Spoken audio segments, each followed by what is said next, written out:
y le habían hablado de una manera un poco condenatoria. Eso lo vamos a ver más adelante. Pero el libro nos deja ver asombrosamente la soberanía de Dios. La paciencia de Job, se ha hablado mucho acerca de ella. De hecho, Santiago, en Santiago 5:11 dice: miren que tenemos por bienaventurados a los que sufrieron, han oído de la paciencia de Job y han visto el resultado del proceder del Señor, que el Señor es muy compasivo y misericordioso.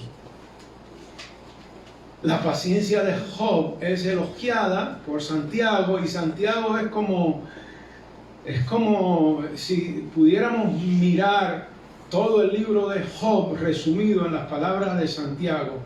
Muchos de los elementos que incluye Santiago en su carta tiene que ver con todo lo que dice el libro de Job.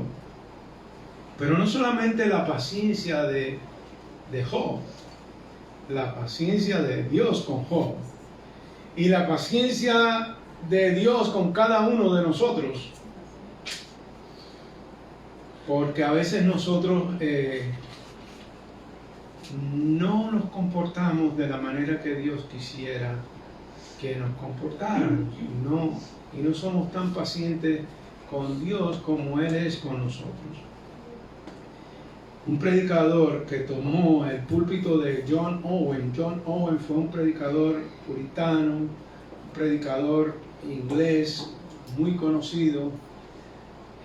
Antes de él había un predicador llamado Joseph Carroll, ahí en Londres, y este predicador solamente en el libro de Job predicó por 23 años. Imagínese que usted se fuera y viniera dentro de 20 años y yo todavía estuviera en el libro de Job. Esa fue la experiencia de este hombre, pero hay tanta riqueza en este libro, y yo, que no soy ni Joseph Carroll ni John Owen, me he tomado el atrevimiento de poder tomar a Job y reducirlo en un sermón.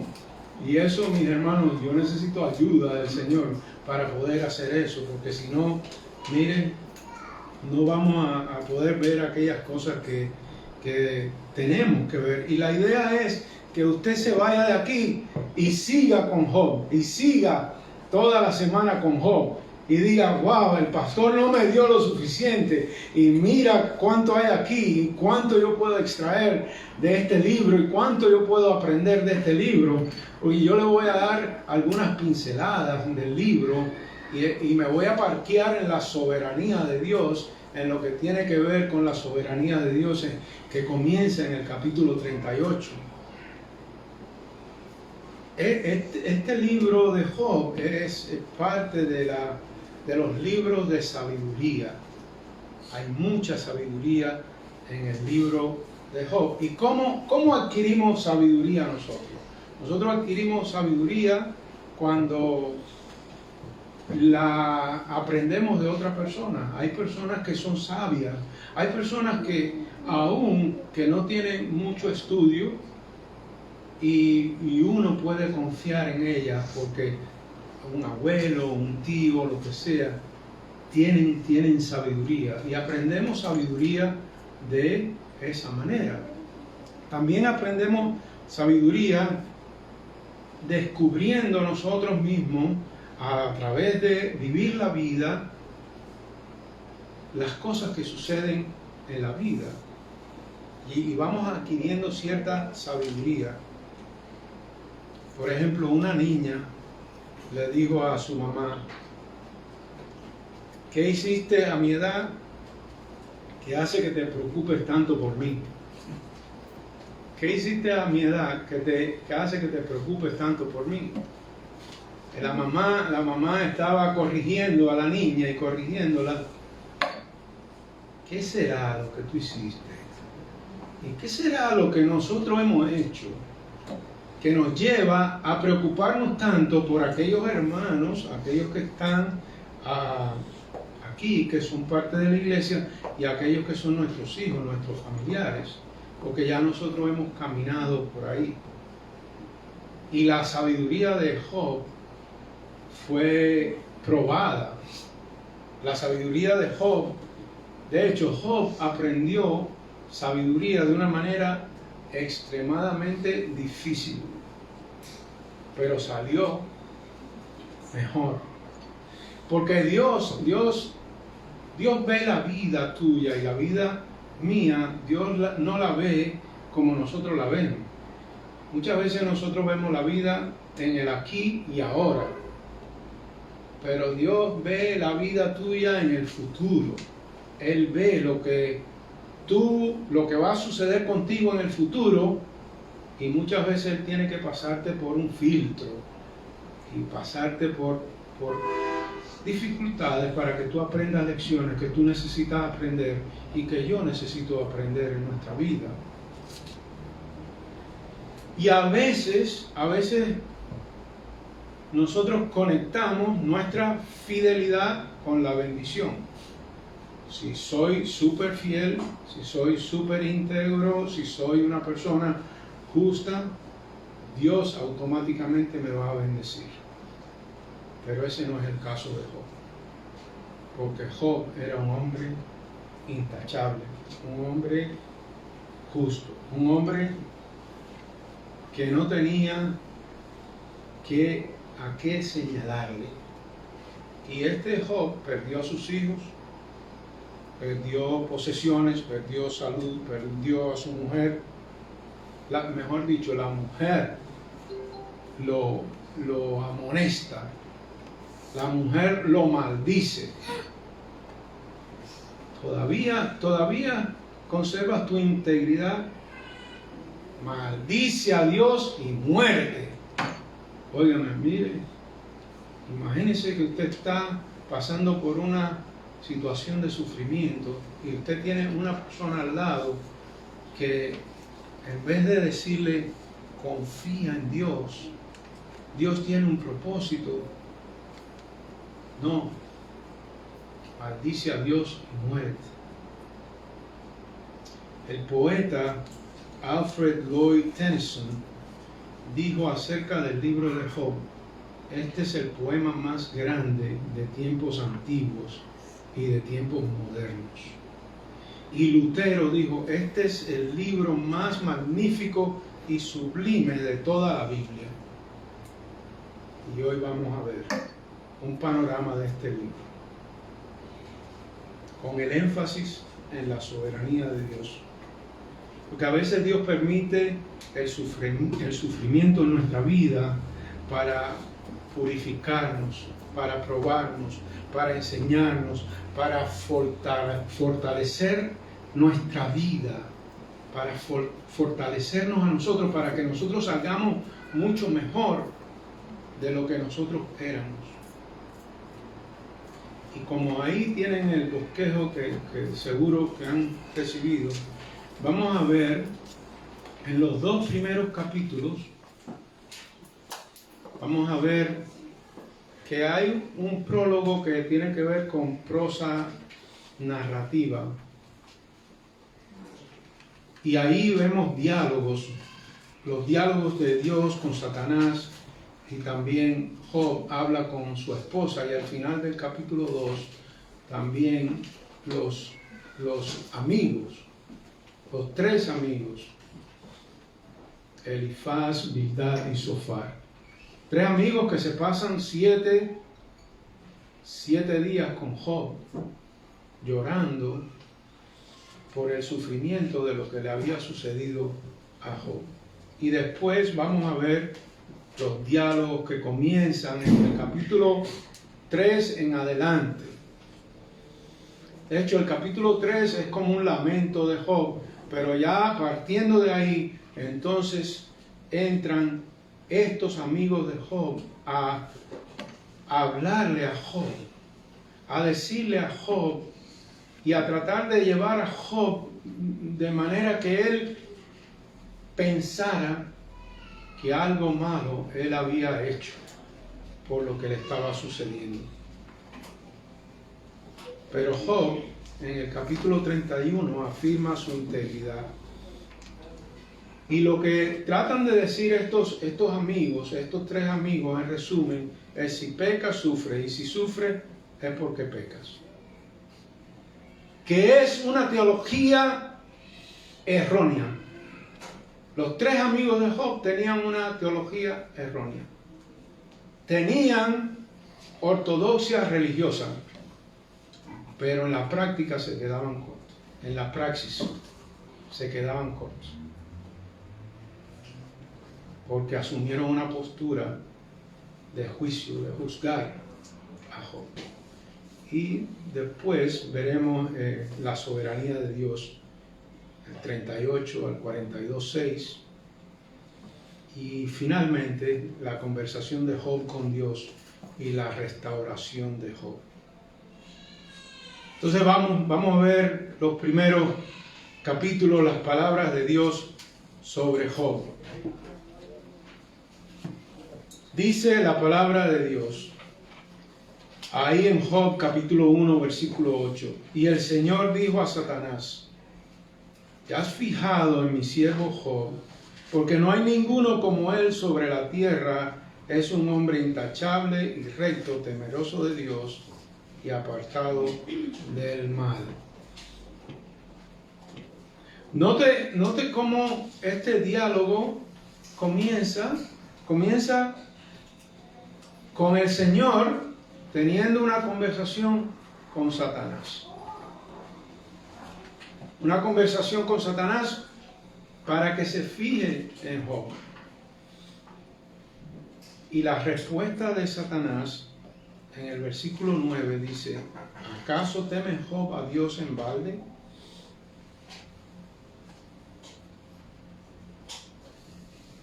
Si Dios ama a Job, porque tú lo has bendecido, porque las cosas han salido bien, porque las cosas van bien, por eso es que Job te ama. Pero una vez que esos beneficios, que esas bendiciones desaparezcan, tú verás que Job va a mostrarse verdaderamente como es él. Y eso es lo que afirma el acusador. ¿Será que nosotros nos parecemos de esa manera a Job? ¿Será que nosotros también somos así, que caemos en ese vacío, que cuando Dios está bendiciendo, que cuando todo va bien, cuando los aires funcionan, gloria a Dios, qué bueno, pero cuando se apagan, los pensamientos llegan a la mente y dicen: Dios mío, yo tengo que buscarme otra iglesia porque los aires no funcionan bien. ¿Qué está pasando aquí? Puede ser que en la vida de nosotros también, mientras todo va bien y todo está funcionando bien con nuestra vida, gloria a Dios, estamos en fuego por el Señor. Pero ¿y qué tal cuando llega la aflicción? Y lo bueno es, mis amados hermanos, que a pesar de todo lo que le pasa a Job, pierde a sus hijos, pierde su salud, pierde sus pertenencias, a pesar de eso, Dios está en control de todo eso. Dios es quien fija los límites de lo que puede hacer el enemigo con Job. Y Dios fija los límites de lo que puede hacer el enemigo con cada uno de nosotros. Él está en control. Mira lo que dice el versículo 6 del capítulo 2. Y el Señor dijo a Satanás: Él está en tu mano, pero respeta su vida. Dios establece los límites. Y hay algo importante, mis amados hermanos, acerca de Job, que nos da una gran enseñanza a nosotros acerca de nosotros que podemos estar pasando por el valle de sombra de muerte, estar pasando por una aflicción grande. Dice Job en el versículo 20 y 22, entonces Job se levantó, rasgó su manto, se rasuró la cabeza y postrándose en la tierra, lloró, maldijo a Dios, adoró. Wow, adorar en medio de la aflicción, adorar cuando nos visita la aflicción, cuando nos visita el sufrimiento, no es fácil, pero Job lo hizo. Y dijo, desnudo salí del vientre de mi madre y desnudo volveré allá. El Señor dio y el Señor quitó. Bendito sea el nombre del Señor en todo esto. Job no pecó ni culpó a Dios. ¿Y qué hay de Carlos? ¿Y qué hay de ustedes? Cuando llega la aflicción, cuando llegan los momentos difíciles, cuando llega el sufrimiento, ¿qué hacemos? ¿Cuestionamos a Dios o adoramos a Dios? Este es un hombre que Dios lo había bendecido de una manera, y de momento, de la noche a la mañana, hijos, posesiones, salud, se fue todo. Y el sufrimiento de Job no vino porque él no fuera una persona piadosa, no vino porque él no fuera una persona que amaba a Dios, no vino por eso. El sufrimiento de Job no está conectado a algo malo que él haya hecho. El sufrimiento de Job vino por la soberanía de Dios. Porque quién sabe, el libro de Job no nos dice lo que pasó con la vida de Job después que Dios lo restaura. Pero quién sabe lo que Dios preparó. Lo que sí sabemos es que le dio larga vida. Pero quién sabe lo que Dios estaba evitando en la vida de Job, que podía haber sido más catastrófico de lo que nosotros podemos ver en la Escritura. Y hay una gran lección ahí. Dios que ve el futuro, Dios que ve tu vida, Dios que te mira, si tienes 20 años, 25, 30, 40, Él está viendo cuando tengas 60. Quizás Él te está haciendo pasar por algo que hoy implica sufrimiento, pero al final va a obrar para bien en tu vida. Job es inocente, Job no es culpable. No hay conexión de pecado con su sufrimiento. ¿Y por qué las personas piadosas sufren? ¿Por qué podemos hacernos esa pregunta?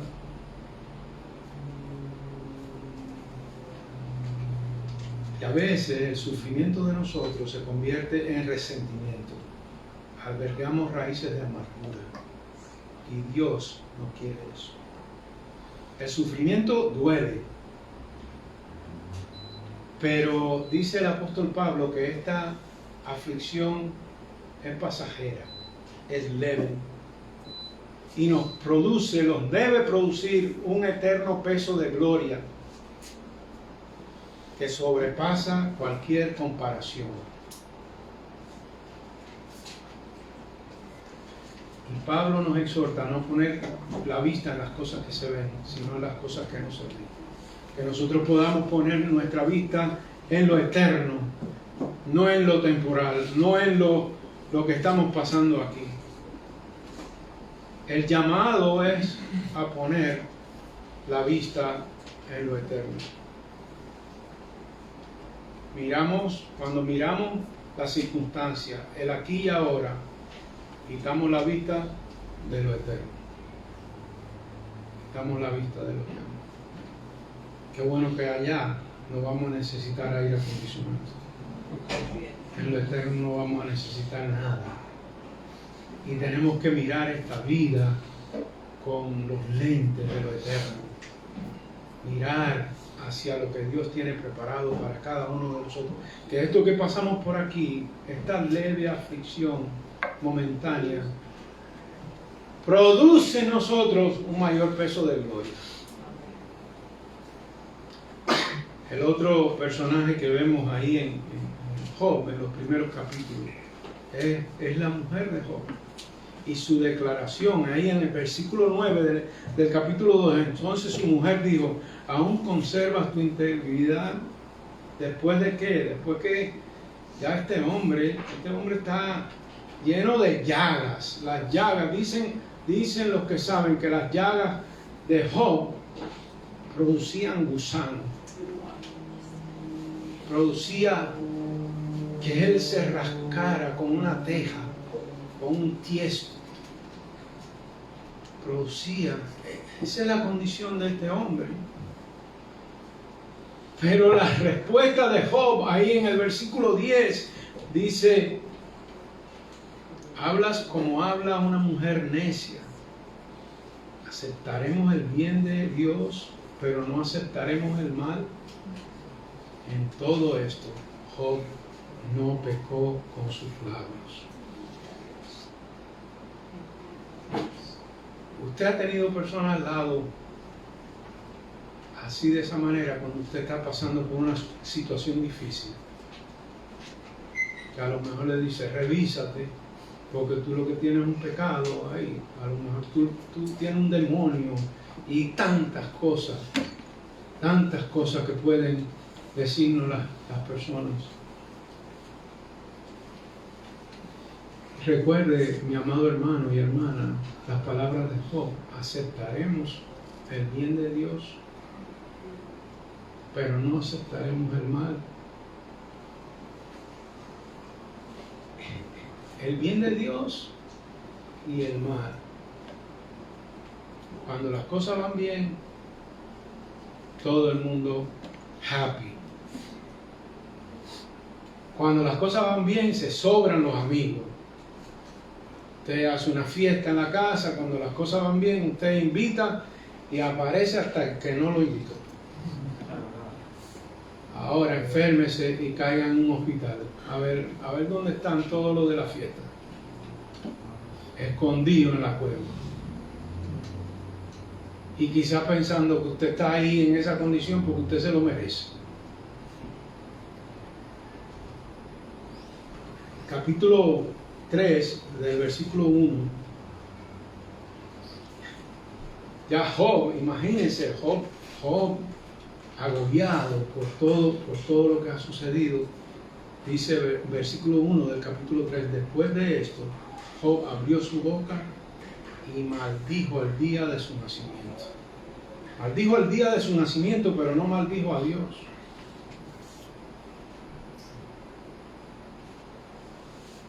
Hay algo ahí que podemos aprender nosotros. Y entonces ya vemos en los próximos capítulos, estos amigos, supuestamente amigos, ya eran personas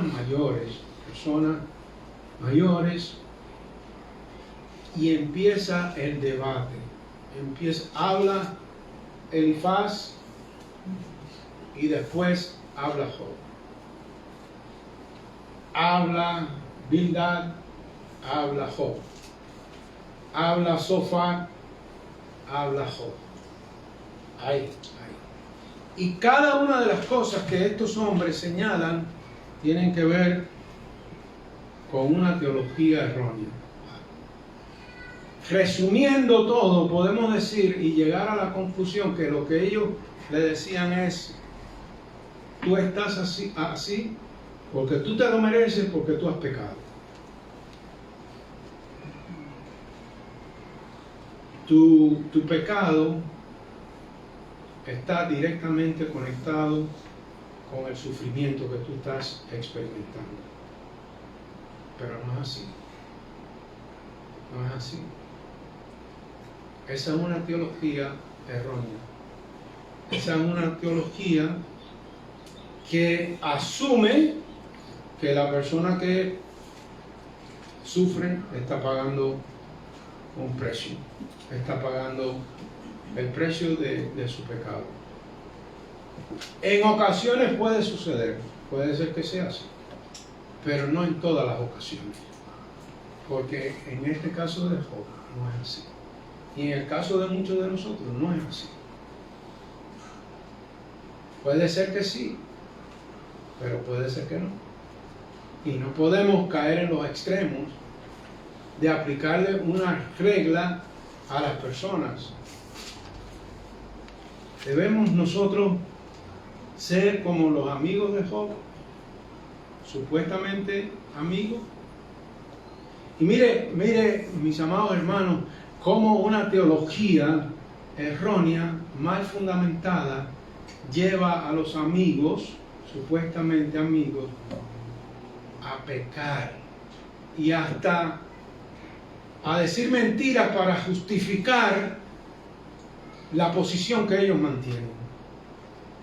Job 22, del 5 al 7 dice: ¿no es grande tu maldad y sin fin tus iniquidades? Hablando de Job. Porque si razón tomabas prendas de tus hermanos y has despojado de la ropa, de sus ropas a los desnudos, no dabas a beber agua al cansado y le negabas pan al hambriento. Hay algo interesante, hay algo importante, mis amados hermanos. La gente que mantiene una postura tan rígida en cuanto al sufrimiento que está asociado con el pecado, tenga cuidado, porque ellos van a justificar eso aún con mentiras. Aún con mentiras. Eso lo vemos ahí. Estos hombres que supuestamente querían lo mejor para Job, pero no era así. Justifican su posición, su postura con mentiras. Esas personas de ese pensar tan rígido son peligrosas. Tenga cuidado, mi hermano, que no es bueno juzgar a alguien cuando se enferma, cuando pierde un ser querido, cuando un hijo toma el camino incorrecto. Porque es que nosotros no entendemos ni sabemos lo que Dios está haciendo con esa persona o con esa familia. No lo entendemos, no, a cabalidad no entendemos.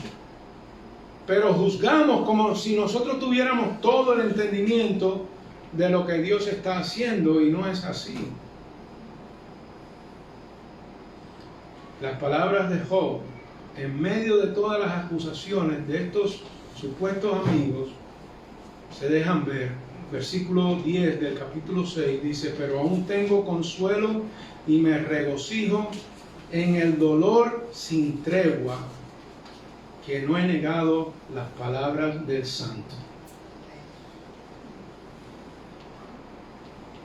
No he negado las palabras del Santo, a pesar de mi dolor, a pesar del sufrimiento. Versículo 25 del capítulo 19 dice: yo sé que mi Redentor vive y al final se levantará sobre el polvo. Esas son las palabras del Mesías de Handel. Esas palabras: yo sé que mi Redentor vive. Job todavía está confiado. Y Job sigue teniendo ese intercambio con estos hombres.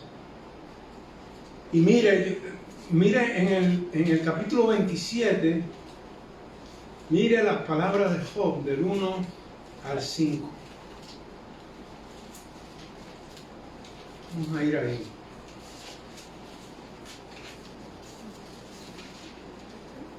Entonces Job continuó su discurso y dijo: vive Dios, que ha quitado mi derecho, y el Todopoderoso me ha amargado mi alma. Porque mientras haya vida en mí y el aliento de Dios esté en mis narices, mis labios ciertamente no hablarán injusticia, ni mi lengua pronunciará mentira. Lejos esté de mí que les dé la razón a ustedes. Hasta que muera, no abandonaré mi integridad. hasta que muera no abandonaré mi integridad. Esas palabras deben resonar en nuestra mente. Pase lo que pase, hasta que muera no abandonaré mi integridad. Pero van a llegar momentos difíciles. Van a llegar momentos donde Dios le va a probar a usted, para ver si verdaderamente usted es tan firme como dice que es. Y así, en esos capítulos, capítulo 4 al 31, ahí está esa tensión entre ellos y Job. Ellos hablan, Job habla. Ellos hablan, Job habla. Pero entra otro personaje en la escena. A partir del capítulo 32 hasta el capítulo 37. Del 32 al 37 ahora viene otro personaje. Y algunos han argumentado que este personaje es más de lo mismo. Pero a la luz de la palabra nos vamos a dar cuenta que no es más de lo mismo. Que Eliú no es más de lo mismo. Los tres hombres eran hombres ya de edad avanzada. Y Eliú dice que era un joven. En capítulo 37 dice: entonces estos tres hombres dejaron de responder a Job porque él era justo a sus propios ojos. Pero se encendió la ira de Eliú, hijo de Baraquel, el Busita, de la familia de Ram. Se encendió su ira contra Job porque se justificaba delante de Dios.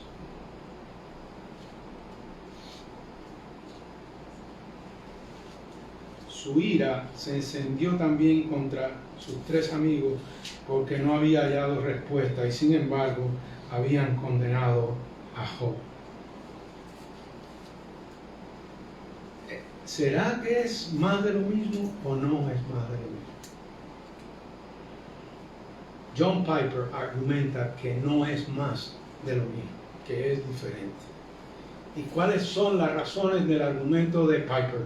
Piper da 5 razones para su argumento, para argumentar en favor de Eliú, que no era más de lo mismo de aquellos hombres que habían condenado a Job. Y esto es lo que él dice. Estas son las 5 razones. Las palabras de Eliú se introducen como algo nuevo en el capítulo 32, y eso lo vemos en los primeros versículos del capítulo. En segundo lugar, dice: los ciclos de la mala teología obtuvieron muchos capítulos, pero creo que el autor nos quiere dar algo nuevo. Job, tercer lugar, Job no argumenta contra Eliú como con los otros.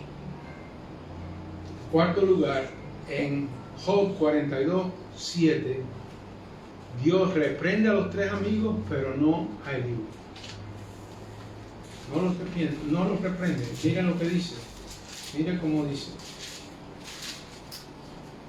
Versículo 7 del 42. Después que el Señor habló estas palabras a Job, el Señor dijo a Elifaz, el temanita: se ha encendido mi ira contra ti y contra tus 2 amigos, porque no han hablado de mí lo que es recto, como mi siervo Job.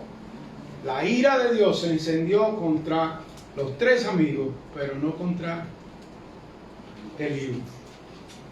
Y Eliú nos dice algunas cosas nuevas que tratan con el sufrimiento de Job. Ahí en el capítulo 33, versículo 8 al 12, mire lo que él dice: ciertamente has hablado a oídos míos y el sonido de tus palabras he oído. Yo soy limpio, sin transgresión, soy inocente y en mí no hay culpa. Dios busca pretextos contra mí. Me tiene como su enemigo. Pone mis pies en el cepo, vigila todas mis sendas. Pero déjame decirte que no tienes razón en esto, porque Dios es más grande que el hombre. Parece que Job estaba como titubeando.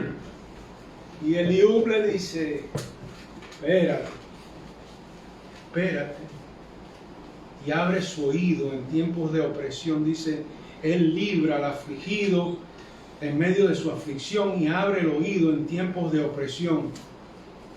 En tiempos de aflicción, abre el oído. No es en la playa, en el resort, no es cuando todo está bien, en tiempos de aflicción. Los otros amigos no vieron eso, pero Eliú sí lo vio. Eliú sí lo vio. El versículo 12 dice, pero déjame decirte que no tienes razón en esto, porque Dios es más grande que el hombre. En el 32, 4 y 5 dice que Eliú se había encendido, la ira de Eliú estaba enojado. Y más adelante, en el 37, 14 dice, escucha esto, Job, detente y considera las maravillas de Dios. Y en el 24 del 37 dice, por eso le temen los hombres, Él no estima a ninguno que se crea sabio en su corazón. Eliú, en su medida, contribuyó al trabajo que Dios quería hacer en Job. Y ese es un hermoso ejemplo de la reprensión sabia de un hombre de Dios. Eliú entiende lo que nosotros debemos saber. Yo no sé si usted se ha percatado, esta semana con una pareja hablábamos acerca de eso, de que Dios puso al hombre en el Edén para que lo cultivara y lo cuidara. En Génesis 2:15. Dios te puso a ti para cultivar y cuidar. Dios te puso a ti para cultivar y cuidar. A ti, varón de Dios que estás aquí, te puso a ti para cultivar y cuidar el huerto. El huerto de Eliú era Job. Y él se dedicó a cultivar y a cuidar a Job. El huerto tuyo es la iglesia, el huerto tuyo es tu hogar, tus hijos, tus nietos, tu trabajo. Cultiva y cuida. Estamos cultivando como cultivó Eliú en la vida de Job. Ahora, mis amados hermanos, vemos la soberanía de Dios. Capítulo 38 en adelante, mire, eso es algo precioso. El Señor respondió a Job desde el torbellino y dijo,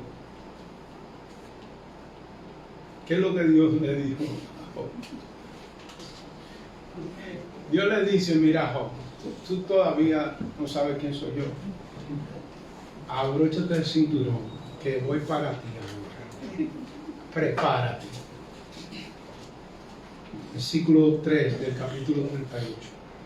Prepárate, muestra tu hombría, porque tengo algunas preguntas para ti y tendrás que contestarlas. Y el versículo 4. ¿Dónde estabas tú cuando yo echaba los cimientos de la tierra? Dímelo si tienes inteligencia. ¿Dónde tú estabas? ¿Quién eres tú? Y de ahí en adelante, ahí viene. Dios empieza a hacerle preguntas a Job. Estás delante del Creador, del Dios del cielo y de la tierra, y todo lo que en ella hay. Y Dios empieza. Y tú sabes por qué esto. Y tú sabes por qué aquello. Y explícame esto. Y explícame aquello. Y explícame lo otro. Vamos a ver algunas de esas cosas. Tienen tiempo, ¿verdad? Ustedes no están apurados. Y si no, me deben 15 minutos. ¿Dónde estabas tú cuando yo echaba los cimientos de la tierra? ¿Quién puso las medidas, ya que sabes? ¿O quién extendió sobre ella cordel. Versículo 12. ¿Alguna vez en tu vida has mandado a la mañana o le has hecho conocer al alba su lugar? Yo me imagino Job diciendo, ay Dios mío, ¿en qué lío yo me metí? ¿Puedes tú atar las cadenas de estrellas de las Pleiades o desatar las cuerdas de la constelación Orión? ¿Puedes tú? ¿Acaso por tu sabiduría se eleva el gavilán? En el 26. En el 13 le habla del avestruz y le habla de la crin del caballo y de cuánta cosa. Yo me imagino Job diciendo, ay Señor, ¿qué es esto? ¿Dónde yo estoy? Y ya en el 40, versículo 4, dice Job, yo soy insignificante, ¿qué puedo yo responderte? Mi mano pongo sobre mi boca. Se dio un tapaboca, él mismo, Job. What? Un tapaboca. ¿Quién soy yo?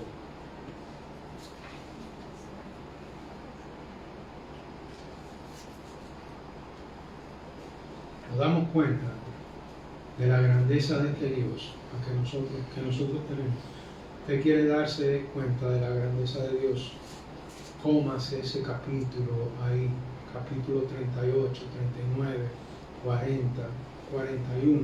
Cómase ese capítulo y si quiere más, váyase a Isaías 40 también y métase ahí también, métase con Dios, para que usted vea quién es este Dios. Y este Dios que debemos nosotros conocer cada vez más y procurar conocer cada vez más. El orgullo de nosotros los seres humanos quiere saber la razón del porqué de todos. Como si Dios nos debiera una explicación a cada uno de nosotros. El salmista dice que Dios hace lo que le place. Le decimos, Señor, dame la razón, dime por qué. Pero Job llegó al entendimiento que debemos llegar nosotros. Yo no necesito saber. No necesito saber, Dios, porque tú estás en control y tu palabra dice que todo obra para bien, para aquellos que son llamados conforme a tu propósito. Todo obra para bien. Yo no lo entiendo, pero tú no me debes una razón, no me des razón. Dios, boom, metió el tapaboca. Y usted y yo necesitamos meternos el tapaboca, porque a veces cuestionamos a Dios. Pero llega el momento donde Dios restaura a Job. Esa parte nos encanta a nosotros. A nosotros nos gusta mucho eso. Versículo 42 del 3 al 6 dice, entonces Job respondió al Señor, yo sé que tú puedes hacer todas las cosas y que ninguno de tus propósitos puede ser frustrado. ¿Quién es este que oculta el consejo sin entendimiento? Por tanto, he declarado lo que no comprendía, dice Job. Cosas demasiado maravillosas para mí, que yo no sabía. Y este era un hombre fiel de Dios, pero todavía le faltaba conocer mejor a Dios. Y a nosotros nos falta, a cada uno de nosotros nos falta conocer mejor a Dios. Cosas que yo no sabía, escucha ahora y hablaré. Te preguntaré y tú me instruirás. He sabido de ti solo de oídas, pero ahora mis ojos te ven. Y por eso me retracto y me arrepiento en polvo y ceniza. Todo lo que yo dije, basura, me retracto, me arrepiento en polvo y ceniza. De oídas te había oído, pero ahora mis ojos te ven. Ahora mis ojos te ven.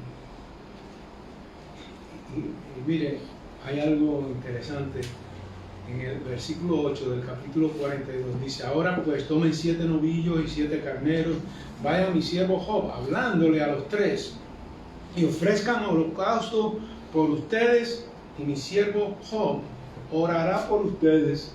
¿Eh?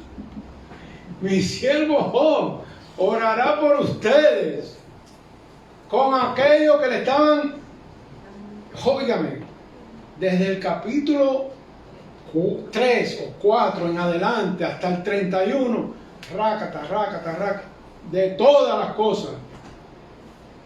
Y ahora Job, él todavía sigue siendo buena gente, ora por ustedes, porque ciertamente a él atenderé para no hacer con ustedes conforme a su insensatez, porque no han hablado de mí lo que es recto, como mi siervo Job.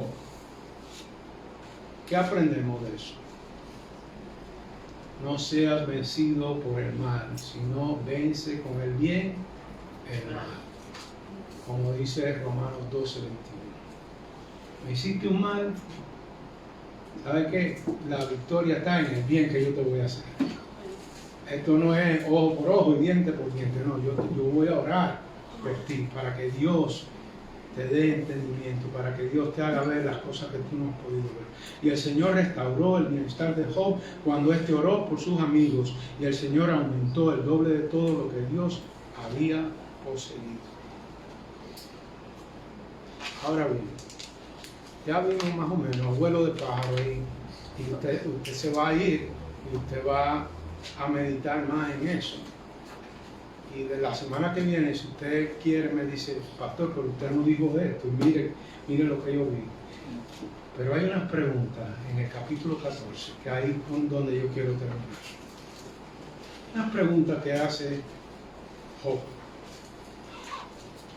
Job, en medio de toda esta este bombardeo de estos supuestos amigos,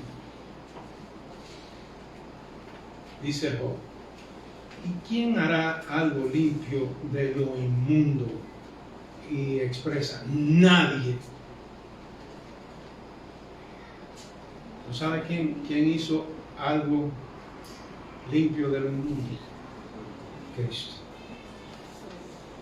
Cristo. De lo inmundo hizo algo limpio, Cristo. La respuesta es Cristo. La otra pregunta es en el versículo 10. Pero el hombre muere y yace inerte. El hombre expira. ¿Y dónde está?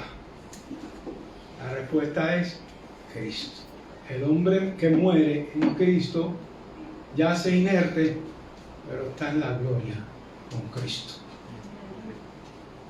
La respuesta de las preguntas de Job se conectan bien con la obra de Cristo. Versículo 14. Y si el hombre muere, volverá a vivir. Todos los días de mi batallar esperaré. ¿Volverá a vivir? Seguro que sí. Si alguno está en Cristo, nueva criatura es. Las cosas viejas pasaron, y aquí todas son hechas nuevas. Nos espera la gloria. No importa lo que pasemos de este lado, no importa lo que estemos pasando, el sufrimiento que estemos llevando de este lado. Nuestra mirada no puede estar aquí, en lo temporal. Nuestra mirada tiene que estar mucho más allá, en lo eterno. Hay un himno que dice: fija tus ojos en Cristo, tan lleno de gracia y amor, y lo terrenal sin valor será a la luz del glorioso Señor. Oh alma cansada y turbada, pon tus ojos en Cristo. Fija tus ojos en Cristo. La respuesta a las preguntas filosóficas más grandes de la vida se encuentran en Cristo. Amén. Y los cristianos tenemos que estar firmes en Cristo. Firmes en Cristo. Las olas de la vida vienen, los huracanes de la vida, los terremotos viene. Pero nosotros debemos recordar las palabras del apóstol Pablo, que dijo: con Cristo estoy juntamente crucificado, y ya no vivo yo, mas vive Cristo en mí. Y lo que ahora lo vivo en la fe del Hijo de Dios, quien se entregó, quien me amó y se entregó a sí mismo por mí. Amén. Ya no vivo yo, mas vive Cristo en mí. ¿Sabe qué? Entierre su pasado. Entierre el yo que lo traiciona. Si el grano de trigo no cae en tierra y muere, queda solo. Pero si muere, lleva mucho fruto. El yo tiene que morir. Como la semilla de mango que muere y cae en la tierra y después usted se come los mangos, así tiene que morir el yo. Yo, porque Cristo sea exaltado. Yo tengo que menguar para que Cristo crezca en mí. Y ya tienen una tarea para la semana que viene. Siga ahí buscando cosas en Job.